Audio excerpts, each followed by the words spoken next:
Hi అండి. ముందు వీడియోలో ఆల్రెడీ కుట్టిన టాప్కి పాకెట్ ఎలా కుట్టాలో చెప్పాను కదా. ఈరోజు వీడియోలో కుడుతున్న టాప్కి ఎలాగా మనకు పాకెట్ కుట్టుకోవాలో చెప్తాను. ఫస్ట్ అయితే 2 లేయర్స్ తీసేసుకున్నాను. ఓకేనా, మనకి మిగిలిన క్లాత్ ఉంటుంది కదా, దాంతో వీడియో స్కిప్ చేయకుండా చూడండి, అర్థమవుతుంది బాగా ఈ సారీ అయితే.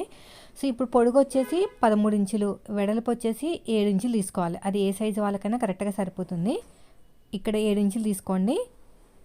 పొడుగు వచ్చేసి 13 నుంచి 14 ఇంచుల వరకు తీసుకోవచ్చు. నేనైతే 13 ఇంచులు తీసుకుంటున్నాను. సరిపోదు మాకు లోతు అనుకుంటే 14 ఇంచులు తీసుకోండి. ఇప్పుడు ఒక బాక్స్ లాగా రెడీ అయిపోయింది కదా క్లాత్ అనేది. వీడియో స్కిప్ చేయకుండా చూడండి ఫ్రెండ్స్, లేకపోతే అర్థం కాదు పాకెట్ అనేది. సో ఇది అయిపోయిన తర్వాత పైనుంచి 2 ఇంచులకు మార్కింగ్ వేసుకోండి. ఇది ఏ సైజు వాళ్ళకని అంతే, 2 ఇంచులు.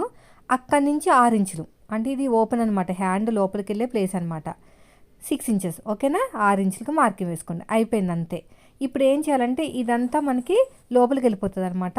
ఇక్కడ నీట్గా రౌండ్గా ఇలా మన హ్యాండ్ షేప్ ఎలా ఉంటుందో లోపలికి వెళ్ళడానికి వీలుగా అలా షేప్ అనేది ఇచ్చేసుకోవాలి. ఈ షేప్ ఏ సైజు వాళ్ళకని ఇంతేనండి, మీరు బాగా ప్రాక్టీస్ చేసుకుంటే వచ్చేస్తుంది.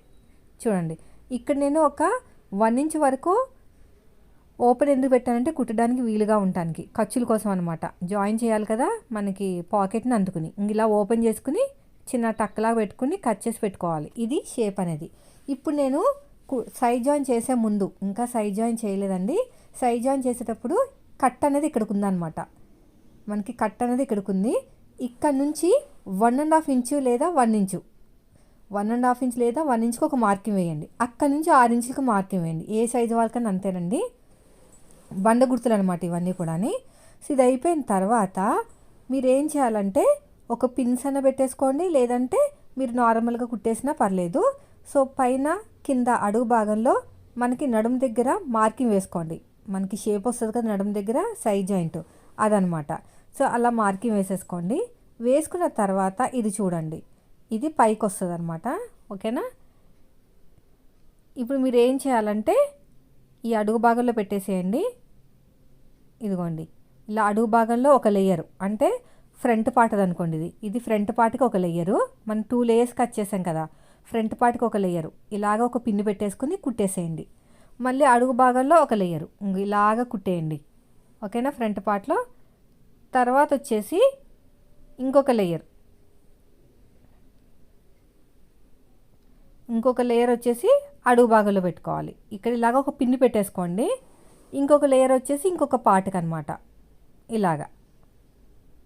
ఇలా పెట్టేసుకోవాలి.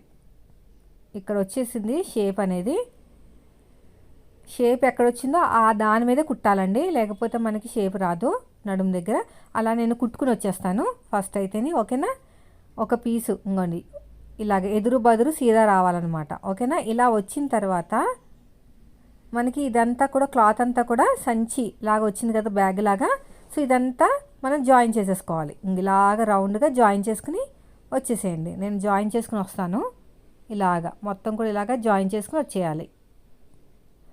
వచ్చిన తర్వాత చూడండి ఎంత బాగుందో. ఇప్పుడు ఓపెన్ చేస్తాను, పాకెట్ అనేది రెడీ అయిపోతుంది. చూసారా ఎంత ఈజీగా అయిపోయిందో. చాలా అంటే చాలా సింపుల్ అండి, మీరు ఒక్కసారి మనసు పెట్టి చూడాలన్నమాట. చూసారా, ఇంకో పాకెట్ అనేది రెడీ అయిపోయింది. కొంచెం ఐరన్ చేసుకుంటే పైకి ఎత్తినట్టు రాదు, ఓకేనా. గోరుతో గీకినా పర్లే. ఈసారి మీకు బాగా అర్థమవుతుందండి. వీడియో నచ్చితే మాత్రం ఖచ్చితంగా లైక్ చేయండి. థ్యాంక్